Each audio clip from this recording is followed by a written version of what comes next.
My name is Grant Richardson. I am a senior associate at Promise. Very excited to be interviewing the one and only Dr. Choquette Hamilton of Rise Child Development Center, and who is also an entrepreneur in residence at Promise Center Studio.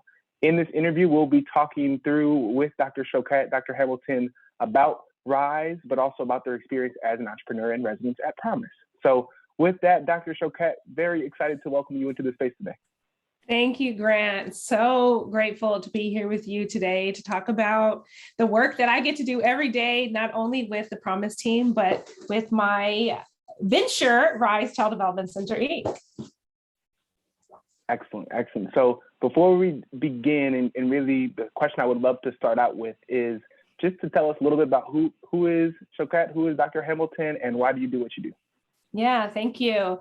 Well, I am an entrepreneur. I'm a mom. I'm a wife. I am a team member at Promise. I hold lots of different hats. And, I think about, what I do on a daily basis. And that's really working every day to make sure that every child has access to an equitable and transformational early childhood education. And I get to do that through the multiple roles that I participate in, and that's both with my team with Promise, but then also as the founder of Rise Child Development Center, Inc. And how I got here was I became a parent. So prior to being a parent, I have always been in education, K-12, higher ed, with a focus on equity in education, and more specifically, a focus on racial equity. I always believed that education was the pathway for our babies to get to their greatest potential, right? To be able to fulfill what they deserve, and despite where they show up in the world with, not every child comes into the world with the same level of opportunity, and that's to no fault of them, right? And so I wanted to be in an industry that kind of broke down those barriers to, the life that people wanted for themselves. And when I became a parent, it became very clear to me that the inequities in education started much sooner than kindergarten. And this was an aha moment for me, but this has been something that a lot of people have known about for a very long time, and a lot of people have been talking about for a very long time. And it kind of prompted me to want to change kind of my focus area from a career standpoint, from moving away from K-12 and higher ed to really focusing on the earliest years, because we know what a critical time in a child's life it is. 80% of brain development occurs in the first 5 years of life. And I also realized that that's where a lot of the inequity starts, right? Not all families have access to high quality care. The environments in which our children are in, especially our Black and brown babies, are not always culturally responsive to them. My 2 young Black sons even experienced anti-Blackness even as babies before they were preverbal. And we know that there has been documented studies that show that Black children are expelled and suspended even from preschool, and that becomes the start of the preschool to prison pipeline. And so we know the ramifications of that long term. And so I thought that this is where I wanted to spend the remainder of my career, really pushing in to try to reimagine early childhood education.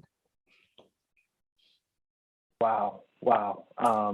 Awesome. Thank you for just sharing a little bit about why you do what you do, and it's great to hear the purpose that you're driven by. And so with that, I would love to learn a little bit more about Rise and your work to build an anti-racist child development center. That sounds awesome, but let us know what it actually looks like in action and kind of what you do in that work. Thank you, Grant. So we are a brand new startup. We are only 6 months old, but essentially what we are attempting to do is reimagine early childhood education through the lens of anti-racism and liberation.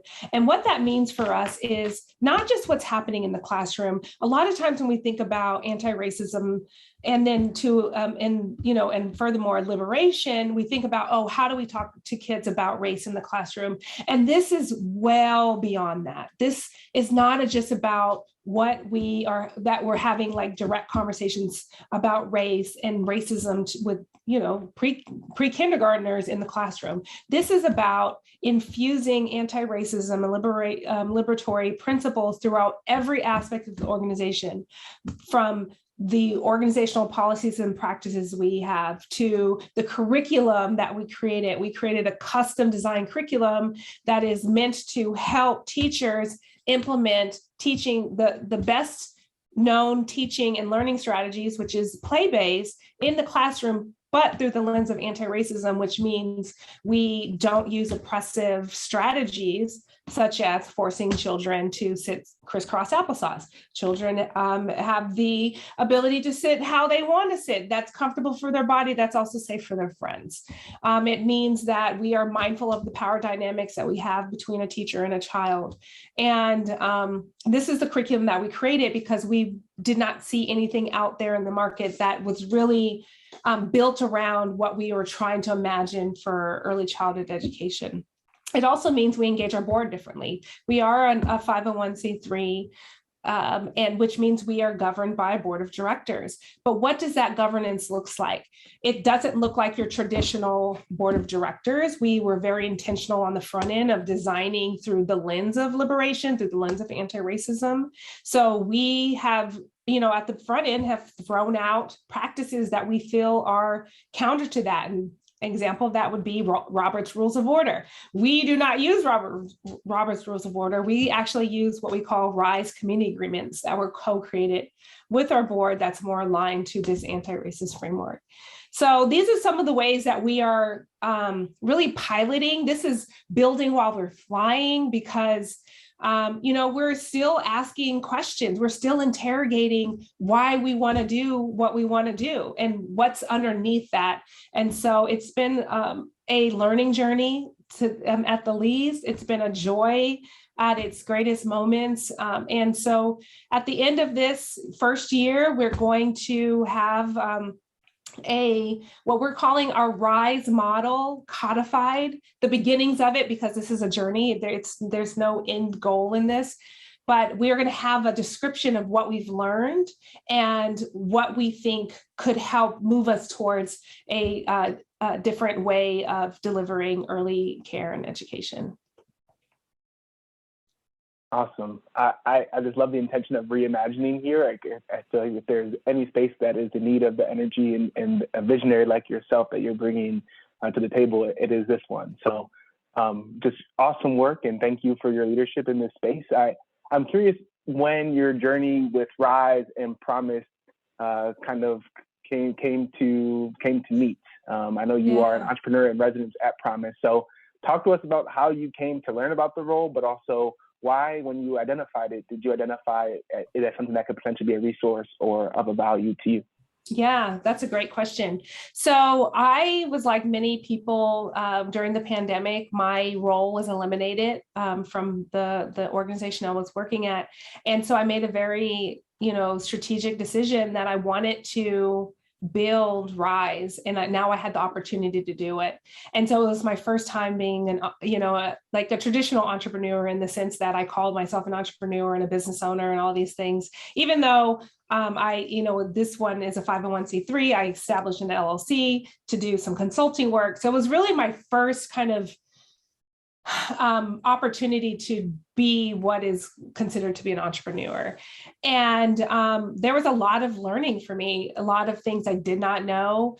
And I was seeking community, because I don't think that any one person can figure all of this stuff out by themselves. Like, community matters so much. There's actually a quote that sits by my desk, and it's by Audre Lorde, the late Audre Lorde, poet and activist. And she says, without community, there's no liberation.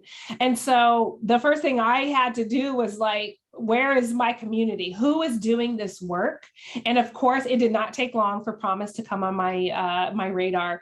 And what was exciting about Promise was not only was this community focused on early child development, like I was like, oh my gosh, this is my community. These are my people. But there was this fellowship that was going to accelerate my growth. And I was like, I am the perfect candidate. This is great. I'm going to apply for this fellowship. We're going to get it. And we're going to be off to the races. And I applied and we were not selected. But what was the best thing about that grant is that I was pulled into the community. And then what that looked like practically was I joined the Slack channel, right? And I was on the index where I get to list what I was doing. And it got me to think about all these questions that I wasn't otherwise thinking about, right? About my outcome models and my theory of change. And oh, I needed a pitch deck. Okay, so actually applying to the fellowship pushed me in ways that I didn't even know I needed to be pushed, right? So it helped me further develop my ideas. And so it was actually perfect because we were not at a stage that was ready for the fellowship. And I know that now because now I'm part of the Promise team, and I got to understand really what stage organization really could really benefit from the fellowship. And my organization was not part of that. But because I got brought into the Promise community, I found out about the Entrepreneur in Residence role. And I was like, this is perfect, because for me, I know my best work, and my best work is as a team. And as an entrepreneur, it felt very lonely. And I felt like I needed a team to work on and to be part of. And the Promise team was that. And just have been so grateful to feel part of a community that's marching in the direction that I'm marching, and then has a vision for the future that I have a vision for. And it's just been so wonderful. Yes. Well, again, there's always a silver lining. There usually we can find the silver lining, and I'm glad that you found opportunities to create new opportunities, even in the midst of maybe not achieving the initial goal that you had identified. So that's a great story. And I'm curious to learn more again about your experience actually as an entrepreneur in residence. So talk to us about your day-to-day, and also talk to us about how the EIR, the Entrepreneur in Residence role, is valuable as you build Rise. Yeah. So my day-to-day is pretty interesting, because I go from being at team meetings for Promise, where we're thinking about these big issues and planning great programs like the show and tell that we just had. And I get to work on mini teams where we get to kind of zoom in on different strategic projects that we've wrapped our arms around as an organization. So for example, I'm on a team that is supporting early childhood leaders of color. And guess what? I am an early childhood leader of color. So I have such appreciation for being on both sides of that fence, where I know what it feels like to be, a leader in the work. And I see what we're trying to do to support that work, because we know that support is needed and valued. And so that's some of the Promise work that I'm able to do. And so when I'm not doing Promise work, I spend time at my center thinking about, the strategy, the vision. I do benefit from having someone who is focused on the day-to-day operations. So I get to really stay at the strategy level, which is, it works out really well, because I have the bandwidth to think about, okay, what are the key decisions that we need to make long-term? What are some of the pivots that we need to make? And then I get to spend time in the classroom, because that keeps me grounded and that keeps me connected. And the Promise work and the Rise work is so interconnected, because so much of it is overlapping, right? We're working towards the same vision, and it feels like one seamless role to me. And part of the agreement of an EIR is that part of my time is spent working on my venture, and that's the opportunity I get to be in the classroom. So being part of Promise has helped me, one, because as a startup, there are these tools and mindsets and things that I didn't think about that I immediately had access from Promise. So anyone, not just being an EIR, would have access to those things.